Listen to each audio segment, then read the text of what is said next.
കണ്ണിഞ്ഞു കാത്തിടുന്ന കാളിമേഘരൂപിണി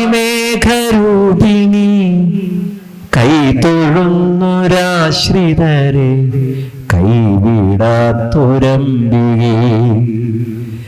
കൈപ്പിഴുന്ന ജീവദുഃഖമോഹമൊക്കെ നീക്കുവാൻ കൈപ്പറമ്പുകാവിലെഴുന്നമ്മയെ തൊഴുന്നു ഞാൻ. അറിവാണ് ഭഗവതി. അറിവിന്നറിവായുള്ളോരറിവാം ദേവി അംബികെ, അറിവിന്നറിവായുള്ളോരറിവേകണ വീക്ഷണം. സ്വരൂപിണിയാണ്. ശ്രീമദ് ദേവി ഭാഗവതം എന്നൊരു പുണ്യപുരാണമുണ്ട്. 18 പുരാണങ്ങൾ, ഇതിഹാസം, ഇവയിലൊക്കെ ഭഗവതിയുടെ വിശേഷപ്പെട്ടതായ കഥകളും ഭാവങ്ങൾ, വ്യത്യസ്തങ്ങളായിരിക്കുന്ന അവതാര സ്വരൂപങ്ങൾ, ഇതിനെക്കുറിച്ചൊക്കെ വർണ്ണിക്കുന്നുണ്ട്. ഭഗവതിയുടെ അനന്തങ്ങളായിരിക്കുന്ന അവതാരങ്ങളുടെ ദർശനം എന്താണ് എന്ന് മനസ്സിലാക്കാൻ ദേവീ ഭാഗവതത്തിലൂടെ കടന്നു പോകണം.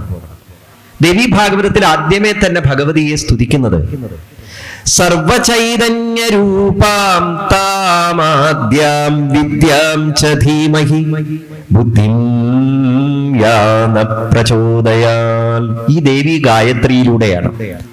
സർവചൈതന്യ സ്വരൂപിണിയായിരിക്കുന്ന അല്ലയോ ഭഗവതി, എല്ലാ അറിവുകളുടെയും മൂർത്തരൂപമായിരിക്കുന്ന അല്ലയോ ഭഗവതി, അവിടുന്ന് എന്റെ ബുദ്ധിയെ വേണ്ടതുപോലെ പ്രചോദിപ്പിച്ചാലും എന്ന് പറഞ്ഞുകൊണ്ടാണ് ദേവി ഭാഗവതം ആരംഭിക്കുന്നത് തന്നെ. ഭദ്രകാളി എന്ന് ആ നാമം കേൾക്കുമ്പോൾ തന്നെ നമുക്ക് പലതരത്തിലും പല ആളുകൾക്കും പല ഭാവങ്ങളാണ്. ചിലർക്ക് ഭദ്രകാളി എന്ന് പറഞ്ഞു കഴിഞ്ഞാൽ എന്തോ ഭയപ്പെടുത്തുന്ന എന്തോ രൂപമാണ്. ഭദ്രകാളിയുടെ ഫോട്ടോ വീട്ടിൽ വെക്കാമോ എന്ന് സംശയത്തോടു കൂടി ചോദിക്കുന്ന ആളുകൾ വരെ ഉണ്ട്, ഇല്ലേ? വെക്കാമോ? വെച്ചാൽ വല്ല കുഴപ്പമുണ്ടോ? കുഴപ്പമുണ്ട് എന്ന് കേട്ടിട്ടുള്ളവരാരെങ്കിലും ഉണ്ടോ? ആരുമില്ല. അപ്പൊ അങ്ങനെയും ചിന്തിക്കുന്നവരുണ്ട്. അപ്പൊ യഥാർത്ഥത്തിൽ എന്താണ് ഭദ്രകാളി എന്ന വാക്കുകൊണ്ട് അർത്ഥമാക്കുന്നത്? ഭഗവതി, ആ ഭഗവതി സങ്കല്പത്തിന്റെ ശരിയായ ഭാവം എന്താണ്? അല്ലെങ്കിലും ശരിയായ ഭാവങ്ങളാണോ തെറ്റായ ഭാവങ്ങളാണോ ഒന്നും നമുക്കറിയില്ല.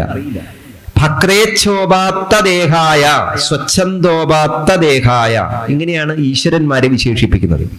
ഭക്തന്മാരുടെ അഭീഷ്ടത്തിനനുസരിച്ച് രൂപം സ്വീകരിച്ച് വർത്തിക്കുന്നവരാണ് നമ്മൾ ആരാധിക്കുന്ന ഈശ്വരന്മാർ. അപ്പൊ ഓരോ ക്ഷേത്രത്തിലും, ദേശക്ഷേത്രം, തട്ടകക്ഷേത്രം, ഗ്രാമക്ഷേത്രം, ധർമ്മദൈവക്ഷേത്രം, ഇങ്ങനെ വ്യത്യസ്തങ്ങളായിരിക്കുന്ന കാവുകള്, കളരികൾ, കൊട്ടിലുകൾ, ഇങ്ങനെയുള്ള പല സ്ഥലങ്ങളിലും വ്യത്യസ്തങ്ങളായിരിക്കുന്ന ആരാധന സമ്പ്രദായങ്ങളിലൂടെ ഈശ്വരന്മാരെ പല രൂപത്തിലും ഭാവത്തിലും നമ്മൾ ആരാധിക്കുന്നു. എന്താ ഈ പല രൂപഭാവങ്ങൾക്ക് കാരണം?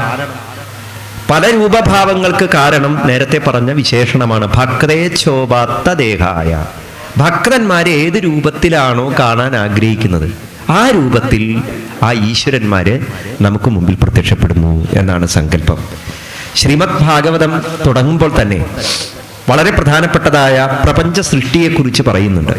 നമ്മളൊക്കെ കേട്ടിട്ടുണ്ട്, ഈശ്വരൻ പ്രപഞ്ചത്തെ സൃഷ്ടിച്ചു, ഈശ്വരൻ പ്രപഞ്ചത്തെ പരിപാലിക്കുന്നു, ഈശ്വരൻ പ്രപഞ്ചത്തെ സംഹരിക്കുന്നു. കുട്ടിക്കാലം മുതലേ നമ്മൾ കേട്ട കഥകൾ എന്താ? ബ്രഹ്മാവ് സൃഷ്ടിക്കുന്നു, മഹാവിഷ്ണു പാലിക്കുന്നു, ശ്രീ പരമേശ്വരൻ എല്ലാം സംഹരിക്കുന്നു എന്നാണ്.